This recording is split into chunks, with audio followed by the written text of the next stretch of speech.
नमस्कार मित्रहो, दी पॉलिटिक्स चॅनलवर आपल्या सर्वांचं स्वागत आहे. मित्रहो, आज डॉक्टर बाबासाहेब आंबेडकरांचा महापरिनिर्वाण दिन आहे आणि या निमित्ताने आपण बाबासाहेब आंबेडकरांच्या स्मृतीला अभिवादन केलं पाहिजे आणि त्यांच्या स्मृती आठवल्या पाहिजेत की बाबासाहेबांनी कशा पद्धतीचा समाज अपेक्षित होता. बाबासाहेबांनी शिक्षण हे सर्वस्व आहे असं का म्हटलेलं होतं. शिका, संघटित व्हा आणि संघर्ष करा ही त्रिसूत्री त्यांनी का दिली होती. समाज समताधिष्ठित निर्माण व्हावा, राष्ट्र विघटनासाठी नाही तर राष्ट्र निर्माणासाठी शिक्षण आवश्यक आहे हे त्यांनी सांगितलेलं होतं. आणि आपण कुठल्या दिशेने वाटचाल करतो आहोत या सगळ्या प्रश्नांचं चिंतन व्हावं यासाठी आपण आज बाबासाहेब आंबेडकरांवर व्हिडिओ बनवत आहोत. मित्रांनो, या चॅनलवर नवीन चॅनल सबस्क्राईब करा, अधिकाधिक मित्रांना चॅनल शेअर करा. कारण फुटीरपणा नाहीसा करून एकात्मता अस्तित्वात आणण्यासाठी शिक्षणाची आवश्यकता असते. आणि आपण पाहतो आहोत की अलीकडे लोकशाहीचं रूपांतर कशा पद्धतीने होते आहे आणि मग बाबासाहेबांच्या स्वप्नातील भारत काय होता आणि आजचा भारत कशा पद्धतीने वाटचाल करतो आहे ह्या सगळ्याचं चिंतन करणं हे आपलं कर्तव्य आहे. बाबासाहेबांनी हिंदू कोड बिलाच्या निमित्ताने राज्यसभेच्या बाहेर येऊन राजीनामा दिला आणि त्यातून संवैधानिक संकेत काय होते जे पत्रकाराच्या हातामध्ये लोकसभेतून बाहेर पडल्याबरोबर त्यांनी राजीनामा देऊन टाकला. तर हे प्रकरण काय आहे आणि कशा पद्धतीचा लोकप्रतिनिधी लोकशाहीला अभिप्रेत आहे. स्वातंत्र्य मिळालं पण स्वातंत्र्यासोबतच आपल्यावर किती जबाबदारी वाढलेली आहे ह्या सगळ्या गोष्टी बाबासाहेबांनी कशा रुजवण्याचा प्रयत्न केला ह्या सगळ्या गोष्टी आपण समजून घेतल्या पाहिजेत. कारण भारतरत्न डॉक्टर बाबासाहेब आंबेडकर यांचं जीवन, चरित्र, व्यक्तिमत्व आणि कर्तृत्व भारताच्या नव्हे तर विश्वात मानवतेच्या कल्याणकारी इतिहासात सोनेरी अक्षराने लिहिलं जावं अशाच महान योग्यतेचं आहे, यामध्ये शंका नाही.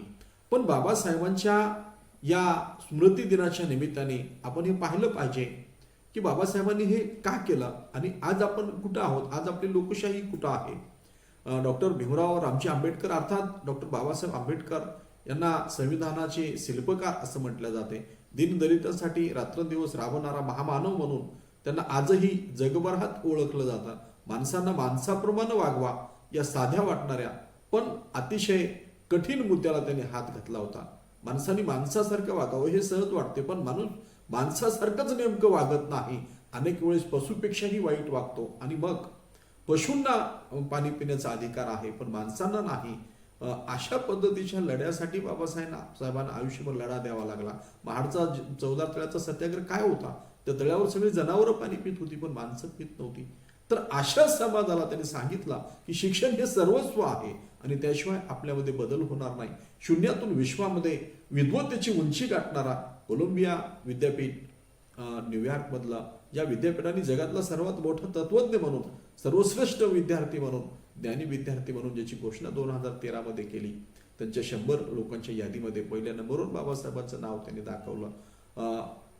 लंडन स्कूल ऑफ इकॉनॉमिक्स मध्ये त्यांनी जे शिक्षण घेतलं, ह्या दोन्ही संस्था ज्या आहेत त्या जगाच्या पार्लमेंटला माणसं पुरवणाऱ्या संस्था आहेत. मदर ऑफ पार्लमेंट आपण त्यांना म्हटलेलं आहे ऑक्सफर्ड, केम्ब्रिजला, इंग्लंड मधल्या. म्हणजे माणसाने माणसासारखं वागलं पाहिजे यासाठी हा माणूस आयुष्यभर लढत होता. म्हणजे त्यांचं हे जे काम आहे दलितांना माणूस म्हणून समाजात इतरांप्रमाणे वागून देण्याचं काम त्यांनी हाती घेतलं आणि दलितांना त्यांचे हक्क मिळवून दिले. स्वातंत्र्यपूर्व आणि स्वातंत्र्योत्तर कालखंडातही गोरगरिबांच्या हक्कासाठी त्यांनी लढा दिला. कोणताही माणूस त्यांच्या कार्याने आणि तत्वाने ओळखला जातो. बाबासाहेब घटनातज्ञ तर होतेच, शिवाय त्यांच्या देशाच्या राजकारणातही फार मोठा दबदबा होता. आणि भारताला स्वातंत्र्य मिळाल्यानंतर बाबासाहेब म्हणाले की निसंशय स्वातंत्र्य अगदी आनंदाचा विषय आहे परंतु आपण हे विसरून चालणार नाही की स्वातंत्र्याचे आपल्यावर फार मोठे जबाबदाऱ्या टाकलेल्या आहेत. आणि आज स्वतंत्र झालो आणि स्वतंत्र होण्यापूर्वी आपल्याला सगळ्याच दोषासाठी ब्रिटिशांना जबाबदार धरता येत होतं. पण आता इथून पुढे प्रत्येक चूक आणि चांगल्या गोष्टीसाठी आपण स्वतः जबाबदार असू याची जाणीव बाबासाहेबांना होती. आणि म्हणून बाबासाहेबांनी आपल्या मंत्री पदाचा राजीनामा दिला आणि तो राजीनामा का दिला, त्यामध्ये कुठली जबाबदारी होती हे आपण लक्षात घेतलं पाहिजे. या विधानावरून बाबासाहेब किती जबाबदार होते आणि त्यांना भविष्याची किती जाण होती याची परिचिती येते. बाबासाहेब आंबेडकर यांचा जन्म 14 एप्रिल 1891 साली झाला. आणि 6 डिसेंबर 1956ला त्यांचं महापरिनिर्वाण झालं. अवघं 65 वर्षाचं त्यांचं आयुष्य आहे. पण बाबासाहेबांना आपण न्यायशास्त्रज्ञ म्हणतो, अर्थशास्त्रज्ञ म्हणतो, राजकारणी, राजनीतिज्ञ म्हणतो, तत्वज्ञ म्हणतो आणि समाज सुधारक अशा अनेक विरोधांनी त्यांचं हे व्यक्तिमत्व ओळखले जाते. म्हणजे सतत अभ्यास करणं आणि मिळालेला वेळ देशातील गरीब कष्टकऱ्यांसाठी वापरायचा, दलितांविरुद्ध होणारा सामाजिक भेदभाव नष्ट करणे, महिलांच्या आणि कामगारांच्या हक्काचे समर्थन करणे या उद्देशाने ते झपाटून काम करत होते. एका सामान्य कुटुंबातून देशातील सर्वोच्च स्थानी पोहोचलेले बाबासाहेब जेवढे मवाळ होते तेवढेच कणखरही होते. त्यांनी एखादी गोष्ट करायची ठरवली तर ती पूर्ण केल्याशिवाय ते शांत बसत नव्हते, अशी त्यांची ओळख आजही सांगितली जाते. याच बाबासाहेबांनी त्यांना हवं तसं काम करता येत नाही आणि त्यांनी केलेला संकल्प पूर्ण करता येत नव्हता म्हणून चक्क कायदा मंत्री पदाचा राजीनामा दिला होता. मी मंत्री असूनही माझ्या मंत्रीपदाचा लोकांना काही फायदा होत नसेल तर आपणाला हे मंत्रीपदच नको, अशी भूमिका बाबासाहेबांनी घेतली होती.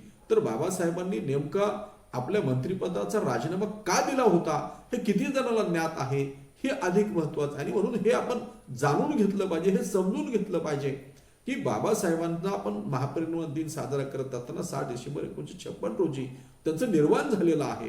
म्हणजे दरवर्षी हा दिवस महापरिनिर्वाण दिन म्हणून आपण पाळला जातो.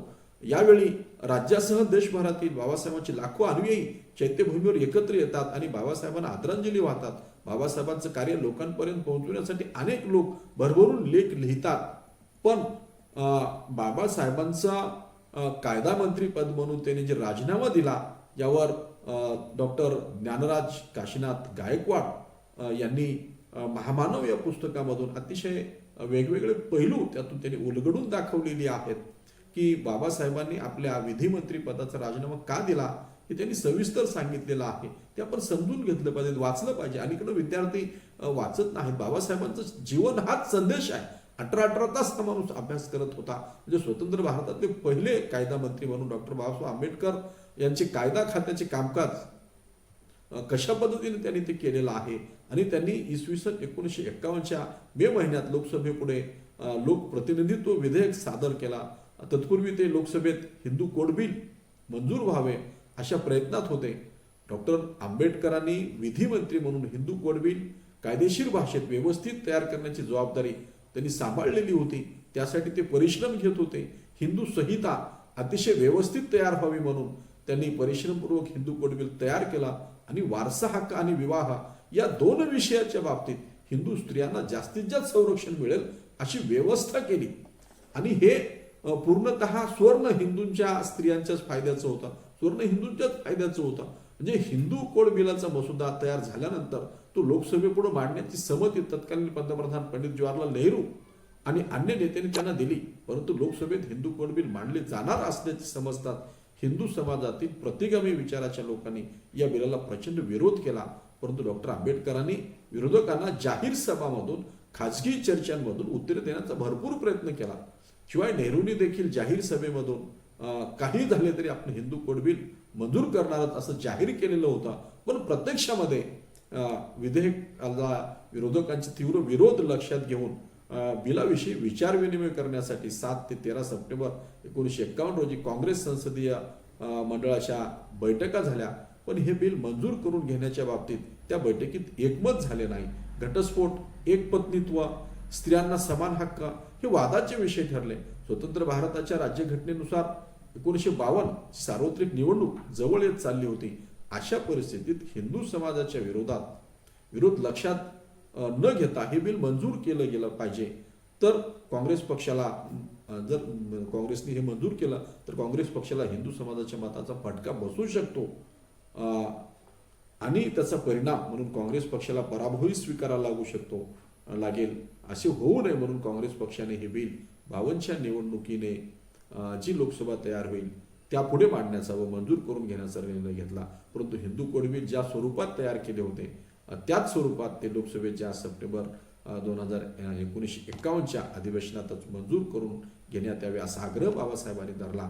पण काँग्रेसने चालू अधिवेशनात ते बिल मंजूर करून घेण्यास नकार दिला. त्यामुळे डॉक्टर आंबेडकर खूप दुःखी झाले आणि त्यांनी आपल्या कायदेमंत्रीपदाचा राजीनामा देण्याचा विचार केला. म्हणजे कायदेमंत्रीपदाचा राजीनामा तत्कालीन पंतप्रधान पंडित नेहरू यांच्याकडे त्यांनी पाठविला. 27 सप्टेंबर 1951 रोजी डॉक्टर आंबेडकर यांनी आपल्या कायदेमंत्रीपदाचा राजीनामा पंतप्रधान पंडित नेहरू यांच्याकडे पाठविला. तो राजीनामा नेहरूंनी स्वीकारला देखील. पण त्यानंतर डॉक्टर आंबेडकरांनी 1 ऑक्टोबर 1951 रोजी नेहरूंना पत्र पाठवलं आणि 6 ऑक्टोबर 1951 पर्यंत त्यांना राजीनामा तहकूब समजावा असंच त्या पत्रात ते 6 ऑक्टोबर 1951 रोजी लोकसभेत त्यांच्या राजीनाम्यासंबंधी निवेदन करतील आणि त्यानंतर त्यांचा राजीनामा स्वीकारण्यात यावा असं लिहिलं होतं. पण नेहरूंनी आंबेडकरांची विनंती मान्य केली.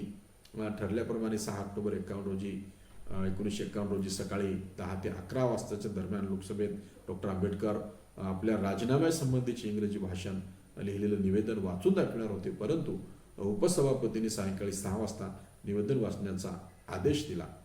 वेळेतला हा बदल डॉक्टर आंबेडकरांना अन्यायकारक वाटल्यामुळे ते रागारागात लोकसभेतून बाहेर पडले आणि त्यांनी आपले राजीनाम्यासंबंधीचे लिखित निवेदन वृत्तपत्राच्या प्रतिनिधींना प्रसिद्ध करण्यासाठी देऊन टाकलेला आहे.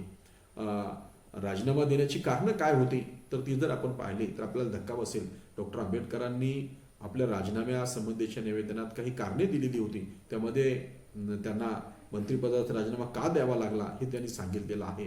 त्यापैकी एक कारण असं आहे की त्यांना कायदा मंत्रिपदाबरोबरच आणखी काही खाते हवे होते. शिवाय त्यांच्याकडे नियोजन खाते देण्यात येईल असं आश्वासन देऊनही त्यांना जास्तीचे खाते दिले नाहीत. शिवाय एकूण मंत्रिमंडळात त्यांचे जास्त महत्त्व वाढू नये अशीच खबरदारी घेतली जात होती. ही डावपेचाची परिस्थिती एक मुत्सद्दी राजकारणी म्हणून डॉक्टर बाबासाहेब आंबेडकरांच्या लक्षात आली आणि आंबेडकरांनी विधीमध्ये कायदा मंत्री पदाचा राजीनामा द्यावा ती अशीच होती असं त्यांना वाटलं.